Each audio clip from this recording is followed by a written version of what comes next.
Welcome again to another episode of Ask Carrot. This is a special edition of Ask Carrot. I am going to be your host today. My name is Kylie Newbold.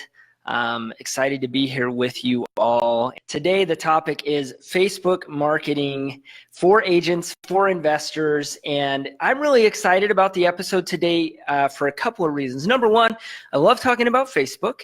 Number two, we recently celebrated the 1-year anniversary of the Facebook Leads Masterclass Advanced Edition. It's kind of a mouthful. For those of you that don't know, that is a resource that is for Carrot members that teaches basically how to run advertising on Facebook, how to generate leads via Facebook. And since we launched that about a year ago, we've had hundreds of students or members go through that course. Some of them are the direct business owner, so the investor or the agent. Some of them are team members from those teams, and some of them are actually like VAs that came and took the course, which is awesome. And for those of you that don't know, I actually created the course in conjunction with Carrot as a partner and have since joined the Carrot team, which happened back in January. Super exciting and a cool development there. But I've really had the opportunity to see a lot of people grow and develop inside of the course. And what I've also had the opportunity to do is host many coaching calls where I got on the phone with people who were trying to figure things out, that were having successes and having challenges. And one of the things, I got asked a lot of questions. So what I decided today is we're going to pull out some of those most frequently asked questions, and I'm going to answer them right here on this episode of Ask Carrot. So without further ado, let's jump in. The first question that I wanted to start with is a really quick and easy one, but we get it all the time. And that question is, should I use a different pixel for my seller and my buyer site? So this question usually comes from investors who are using a different website for their cash buyers than from their motivated sellers, which is the strategy that we recommend for a lot of reasons. And before I get into the answer to the question, I'm going to back up just a second for anyone who doesn't know what is a Facebook pixel. Really quickly, Facebook pixel is the tracking code that goes on your website that allows Facebook to integrate, and it allows you to retarget, it allows you to track conversions. Basically, it's the connection between your website and the Facebook ads platform. So the quick answer to this question, yes, you should use a different pixel if you are an investor. If you're an agent, the same pixel actually works great. And usually an agent is using the same site for their buyers and their sellers. Let me go into a little bit more detail as to why that is. So if you think about as an investor, you really have two different audiences. You have your cash buyer audience, and your message to them is different than your message to your motivated sellers. And the benefit of having two separate pixels, number one, is it's easier to manage audiences and retargeting. It can be done with a single pixel, which we could get into a whole technical discussion. I'm not going to do that today because I want to make it super simple and easy. If you have separate tracking pixels, it is so much easier to keep those two audiences separate. You don't have to worry about a motivated seller seeing a message that is meant for a cash buyer. And if you think about it, you put yourself in the mind of a motivated seller or potential motivated seller. If they see an ad from you that says, hey, I have deeply discounted properties, I can get you properties for pennies on the dollar, what does that do to the message you want that motivated seller to see? Because really what you're trying to, the message you want a motivated seller to see is that you can help solve their problem. And yes, you're going to buy that property at a discount, but you're going to help them solve a problem. And so the two messages are conflicting, or they can be conflicting. And if they're not conflicting, they're at minimum confusing. So I absolutely recommend that you have separate tracking pixels.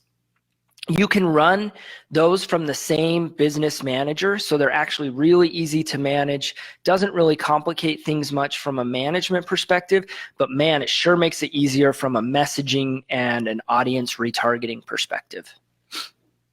Oh, by the way, this is another question I get as often. This one's super easy. Do I need a Facebook tracking pixel? The answer is yes. If you're going to run any kind of advertising on Facebook, you have to have the pixel.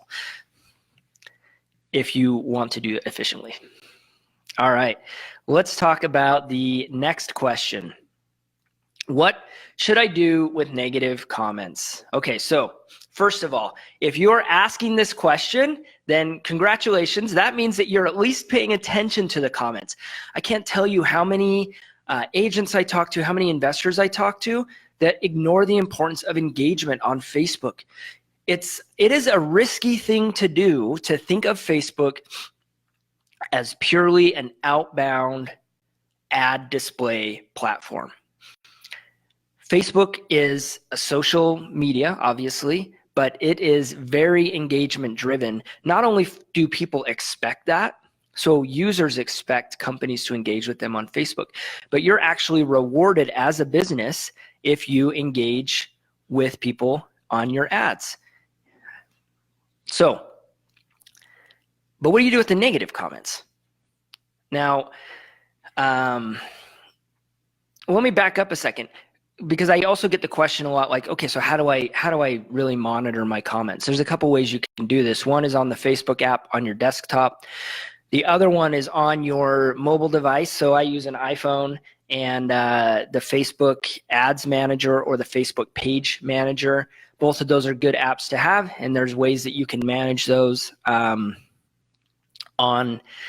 your phone as well. So I would highly recommend that either yourself or you assign someone on your team that is responsible for monitoring notifications so that you can engage with people and engage with them quickly. All right, now back to the original question. What do you do if the comment is negative? Well, a friend of mine, Ben Settle, is, I think he said it best. He has this concept of making your skeletons dance. And what he means by that is any sort of negative thing that comes up, anything that people might perceive as negative, you actually have the ability to turn that into a positive. No, everybody wants to see a skeleton dancing. If it's just a skeleton that's in your closet, that's not very interesting. But if you can make that skeleton dance, that's interesting. That's exciting. That makes people pay attention. In the software world, you'll hear people say, turn a bug into a feature. So if someone posts a negative comment on one of your posts or one of your ads, what I challenge you to do is flip your mindset and think, how can I resolve this concern, or how can I answer this question in a way that A, potentially de-escalates the situation with this person, but potentially more importantly, B, shows anyone else that comes to that comment thread how professional I am, how I'm a problem solver, and gives me an additional opportunity to demonstrate value. And this is a unique challenge, but I have found that there are very few situations that you can't turn into an opportunity to make that skeleton dance. So if you're an investor and someone comments on your ad, which, by the way, if you are running ads, if you are putting yourself out there online, someone is going to have something negative to say. And it doesn't matter what industry you are in, someone will have something negative to say. So you have to be ready. If someone comments on one of your posts and says, don't sell to these guys, they'll only give you pennies on the dollar. You have a couple choices. You could go in and delete that comment. That's totally a choice, totally an option. I would recommend, however, that you go in and you take some time to think about it first, and then you respond to them and explain to them how you do what you do. So whatever your personality is, or however you want to explain that, you might respond to that comment and say, hey, so-and-so, that's actually a pretty common misconception. Here's how we do things. Number one, we offer a quick fast cash offer. This is a little different than listing your house traditionally, et cetera, et cetera, et cetera. So you're going to actually take that as an opportunity to educate, to teach, to market, and to, again, show people that you are a problem solver, that you are professional. Now, if they're straight up belligerent, if they're using like a bunch of profanity, then I don't know. I mean, you can put the hater blockers on, right? I'll put my hater blockers on for a second. And you can delete that comment. You can ban that person if you want to. So That's kind of my method. If the person is being just straight up belligerent and they have no intention of having a conversation or anything like that, then yeah, go ahead and delete them. But otherwise, I engage with it. I think it's an opportunity. And here's the other thing too. Facebook looks at the engagement on your posts or on your ads to decide how many people should see those, because more engagement to them is a signal, one of many signals that says this is relevant, this is important, and we're going to show this to more people. So when you comment, there's a good chance people are going to come back and see that again. So I actually encourage that you engage with every single comment on your post. You should like their comments, respond to their comments, and heck, even if someone just tags someone else in the comments, man, that's an opportunity for you to get in there. Just and you know, I don't think you need to be super salesy in there, but hey, if I tag my friend in one of your ads and you jump in there and just say, hey so and so, whoever I tagged, hey so and so, let me know if you have any questions. Would be happy to chat with you. Bam, there you go. Pretty simple, and now you're just adding to the engagement on the comments. All right, perfect. Let's go to question number 3. And by the way, again, if you guys that are watching live, thanks so much. Good to see you guys. Zach, Dustin, Daniel, what's up, man? If you guys have questions or comments that you want me to cover, or you guys have tips that you want to share, put them through. Let's get them in here. All right, the next question I get often: do I need to post to my page every day or every week? Or how many times a week do I need to post to my page? I have a couple thoughts on this one. Number one, do I need to post to my page every day? I would say no, but here's why. Page posts matter, and they also don't matter. You guys like this super ambiguous response I'm giving you? I'm going to go into a little more detail and help you understand why and what I mean. So many years ago, when Facebook business pages first became a thing, it was all about gathering likes for your business page and gathering your audience. And you could post. Once you gathered your audience, man, you could post and your audience would see those posts. Well, it's now been several years, but I can remember it very vividly when Facebook made this change that your audience that you had built with your likes, they're no longer going to see your posts as often.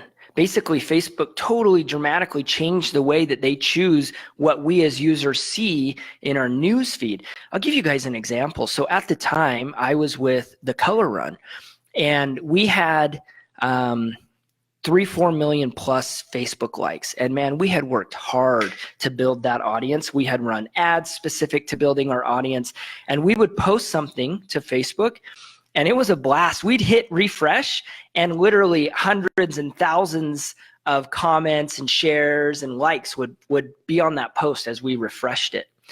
Well, almost like overnight, that changed. And the same type of content that we would post would all of a sudden get, hundreds, which for us was just a sliver of a percentage. So long story short, if you post things to your page organically, meaning you don't pay to run that as an ad, it's not going to get a lot of visibility. It just isn't. That's the way that Facebook works now.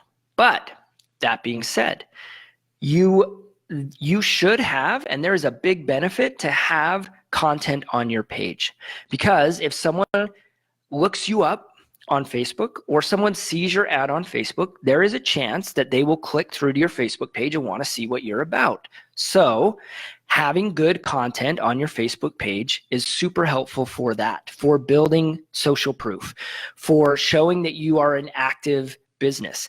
But I would argue you don't need posts every single day to make that happen. You do need some good content there. You need to show that you are actively selling houses. If you're an agent, you're actively getting listings. You're actively helping people buy homes. So anytime you have a listing, you close a deal, you should you should celebrate that and put it on your page. Absolutely. Same with investors. Anytime you're closing a deal, you should put it on there. Get in the habit of being a good content creator. Just think about opportunities for you to create content, whether it's a video or an image that is a representation of you creating value. So I'm not saying that posting to your page doesn't matter. It does, but you don't need to post every single day. I think the important thing is that you're strategic about it and that you think about how that content would maybe be used in ads or would be used other places. So for example, if you're creating videos, and we've got someone on the call right now, Zach, I know Zach creates a ton of Facebook videos. He is really good at this. Zach, huge kudos, to you for how actively you are creating content. If you're creating videos like Zach is, and you have a Carrot site, you can use Carrot's video post tool to create pages on your, to increase your SEO. If you have questions on how to use your video post tool, head over to Carrot and chat us up. We'd love to help you, get you the resources you need to use that. But our video post tool is a super powerful way to take what you're already doing on Facebook and leverage it on your Carrot site. Also vice versa. If you're creating content for your website, man, there's probably an opportunity to get that onto your Facebook page as well. So long story short, post content on your page. Yes, absolutely. But also know that the visibility of that content is limited. So if you really want people to see that content, you need to have a good cohesive ad strategy. All right. I got one last question that I'm going to go through quickly. And then if anyone else has any other questions, toss them in and we'll try to wrap those up. We're going to make this a quick episode this week. The last question I get is, what do I do if my ads aren't performing? And that's a big question. That's sort of like coming to a mechanic and saying, hey, what do I do if my car isn't working? Well, there's a lot of things that could be wrong with your car if your car isn't working. But I will tell you that there is a 3-step optimization framework that I have created for this purpose. And I built this over about 10 years or so of experience, not just on Facebook, but in PPC, in email, in sales. I mean, there's lots of different ways that this can apply. And it's a 3-step framework that looks at the first piece of the framework is, how many people am I reaching? And am I reaching the right people? The second step of the framework is, what kind of response am I getting? So online, that's typically clicks or views, depending on what you're trying to achieve.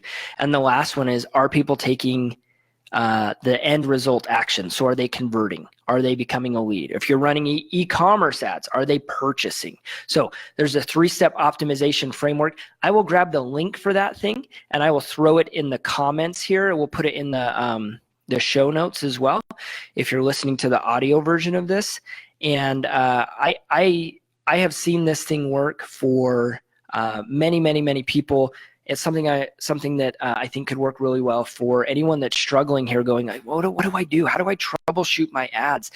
Because like I said, coming at a question like that from such a broad question is really difficult. You need a way to get in there and diagnose things a little bit better and then take things step by step, much like a mechanic would if they're looking to repair a vehicle.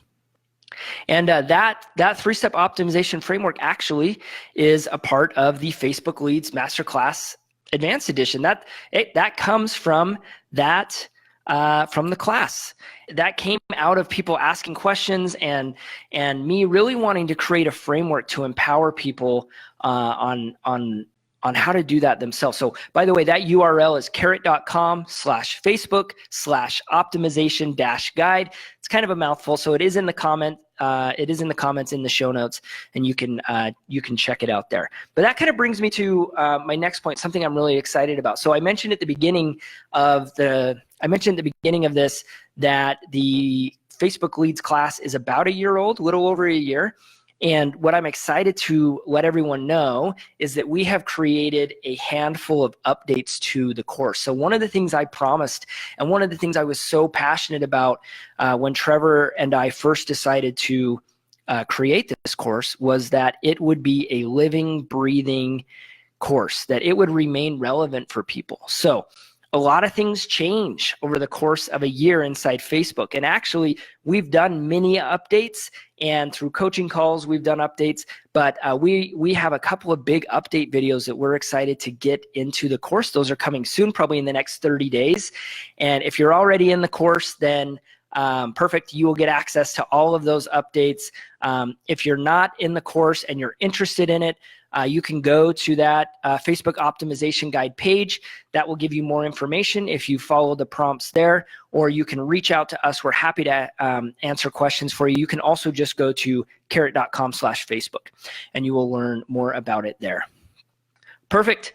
That is it, you guys. That is Ask Carrot for this week, all about Facebook. Thank you so much for being here with me today.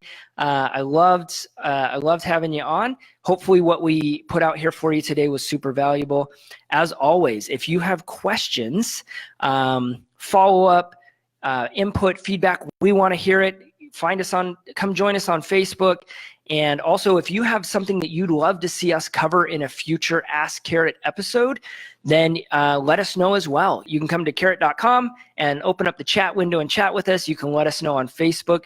We will listen, and we want to make sure that we provide as much value to you as we can during these Ask Carrot episodes. Yeah, thanks so much, guys. Appreciate it. Glad I could be here with you. Thanks for those of you that joined, and we'll catch you on the next episode.